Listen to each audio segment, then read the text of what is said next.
মৰমৰ ছাত্ৰ-ছাত্ৰীসকল, বৰ্তমান সমগ্ৰ দেশৰ লগতে আমাৰ ৰাজ্য অসমো কৰোনা মহামাৰীৰ কৰাল গ্ৰাসত পৰিছে। সকলো কাম পিছুৱাই দিয়া হৈছে। অনিৰ্দিষ্ট কাললৈ স্কুল কলেজবোৰ বন্ধ ৰখা হৈছে। তোমালোকো ঘৰৰ চাৰিবেৰৰ মাজত আবদ্ধ হৈ পৰিছা। কোনো শিক্ষাৰ্থীয়ে অনলাইনৰ মাধ্যমেৰে অধ্যয়নৰ অভ্যাস কৰিছা যদিও কোনোৱে মোবাইল গেম, কম্পিউটাৰ গেম বা অন্য কোনো অদৰকাৰী কামত নিজকে ব্যস্ত কৰি সময়বোৰ অপচয় কৰিছা, নহয়নে? কিন্তু মন কৰিবলগীয়া কথাটো কি জানানে? হয়তো অহা সপ্তাহত অথবা অহা মাহত কৰোনা মহামাৰীৰ প্ৰকোপ শেষ হৈ যাব। পৃথিৱীখন পুনৰ আগৰ দৰে কৰ্মময় হৈ উঠিব।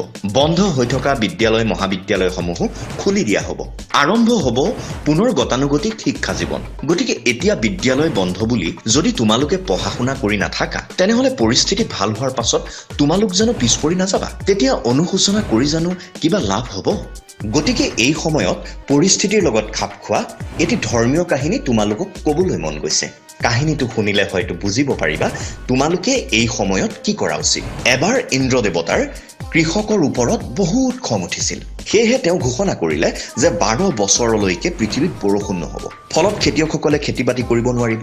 ইন্দ্ৰ দেৱতাৰ এনে নিদাৰুণ কথা শুনি কৃষকসকলে তেওঁক কাকুতি মিনতি কৰিলে। কৃষকসকলৰ অনুনয় বিনয়ৰ প্ৰতি লক্ষ্য ৰাখি ইন্দ্ৰ দেৱতাই অতি চলেৰে বৰষুণ নোহোৱাৰ দোষ ভগৱান শিৱৰ ওপৰত জাপি দিলে আৰু ক'লে বৰষুণ তেতিয়াহে সম্ভৱ হ'ব যেতিয়া মহাদেৱে তেওঁৰ ডম্বৰুটো বজাব। কিন্তু ইন্দ্ৰ দেৱতাই কৃষকসকলক এই অভয়বাণী দিয়াৰ আগতেই ভগৱান শিৱৰ সৈতে গোপনে কথা পাতি থৈছিল আৰু কৃষকৰ কথাত সহমত নজনাবলৈও শিৱক অনুৰোধ কৰি থৈছিল।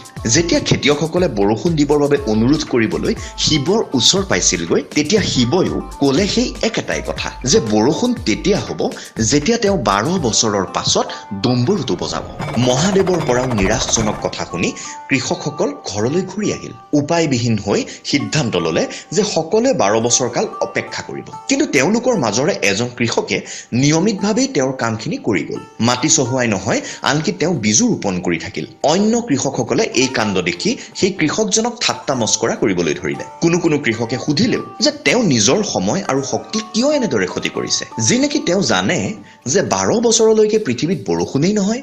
তেতিয়া সেই কৃষকজনে উত্তৰ দিলে যে মই জানো বৰষুণ নহ'লে মোৰ খেতি নহ'ব, কিন্তু মই এই কৃষি কৰ্ম মোৰ অভ্যাস ধৰি ৰাখিবলৈহে কৰি আছো। 12 বছৰৰ পাছত মই বীজ ৰোপণ তথা খেতি পথাৰত কাম কৰাৰ প্ৰক্ৰিয়াটো হয়তো পাহৰি থাকিম। শৰীৰত কাম কৰাৰ প্ৰৱণতা নোহোৱা হৈ পৰিব পাৰে আৰু শৰীৰ ক্ৰমান্বয়ে এলাহৰ বশৱৰ্তী হ'ব পাৰে। গতিকে মই অভ্যাস কৰি আছো আৰু অভ্যাস কৰি থাকিম, যাতে 12 বছৰৰ পাছত বৰষুণ হ'লে মই কাম কৰাত কোনো ধৰণৰ অসুবিধাৰ সন্মুখীন নহওঁ। কৃষকজনৰ এনে দৃঢ় মনোভাৱৰ কথা যেতিয়া পাৰ্বতীয়ে জানিব পাৰিলে, তেতিয়া তেওঁ চিন্তিত হৈ পৰিল আৰু ভগৱান শিৱক ক'লে আপুনিওতো 12 বছৰৰ পাছত ডম্বৰুটো বজাবলৈ পাহৰি যাব পাৰে। পাৰ্বতীৰ মুখেৰে এই কথা শুনি শিৱও চিন্তিত হৈ পৰিল। তেওঁ ভাবিবলৈ ধৰিলে কেনেবাকৈ তেওঁ সঁচাই ডম্বৰুটো বজাবলৈ পাহৰি যাব নেকি। তাকে পৰীক্ষা কৰিবলৈ শিৱই নিজৰ ডম্বৰুটো হাতত লৈ বজাবলৈ চেষ্টা কৰিলে। চেষ্টা কৰি থাকোঁতেই যেতিয়া ডম্বৰুৰ পৰা শব্দ হ'ল, তেতিয়াই বৰষুণ দিবলৈ আৰম্ভ কৰিলে আৰু যিজন খেতিয়কে নিয়মিতভাৱে কৃষি কৰ্ম কৰি গৈছিল, তেওঁৰ খেতি পথাৰত শস্য নদন বদন হৈ উঠিল। আনহাতে যিসকল কৃষকে বৰষুণৰ বাবে অপেক্ষা কৰি নিজৰ কাম কৰা নাছিল, তেওঁলোকৰ অনুশোচনা হ'ল, কাৰণ তেওঁলোকে কৃষি কৰ্মৰ অভ্যাস কৰিবলৈও এৰি দিছিল। এই সাধুটোত যেনেদৰে 12 বছৰ নৌহওঁতেই বৰষুণ আহিল, ঠিক সেইদৰে কৰোনা মহামাৰীৰ বাবেও সৃষ্টি হোৱা এই অনাহুত পৰিৱেশো এটা সময়ত নিঃশেষ হৈ যাব।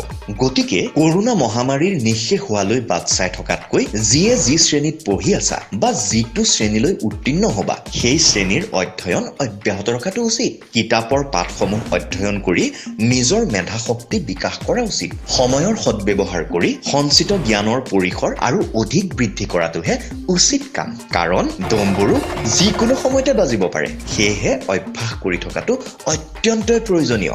অভ্যাসেই গুণবানৰ মূল মন্ত্ৰ। অভ্যাসেই একমাত্ৰ উপায় যিয়ে যিকোনো ক্ষেত্ৰৰ বাবে তোমালোকক সম্পূৰ্ণ কৰি তুলিব পাৰে। যদি তোমালোকে পঢ়া শুনাৰ প্ৰতি অৱহেলা ত্যাগ কৰি পঢ়াৰ অভ্যাস কৰি থাকা, তেনেহলে দেখিবা যেতিয়া কাম কৰাৰ সময় ঘূৰি আহিব, পুনৰ পৰীক্ষা অনুষ্ঠিত হ'ব, তেতিয়া তোমালোকে যিকোনো প্ৰশ্নৰ উত্তৰ দিবলৈ সাজু হৈ থাকিব পাৰিবা। নিজকে এগৰাকী সফল ছাত্ৰৰূপে পৰিচয় দিব পাৰিবা। শেষত পুনৰ কওঁ কৰোনা মহামাৰী এতিয়াও শেষ হোৱা নাই গতিকে ঘৰতে থাকিবা আৰু পঢ়া শুনাৰ অভ্যাস কৰি থাকিবলৈ কেতিয়াও নাপাহৰিবা কাৰণ তম্বুৰুটো যিকোনো সময়তে বাজিব পাৰে পৰীক্ষাও যিকোনো সময়তে অনুষ্ঠিত হ'ব পাৰে মনত ৰাখিবা ভালকৈ পঢ়িবা ধন্যবাদ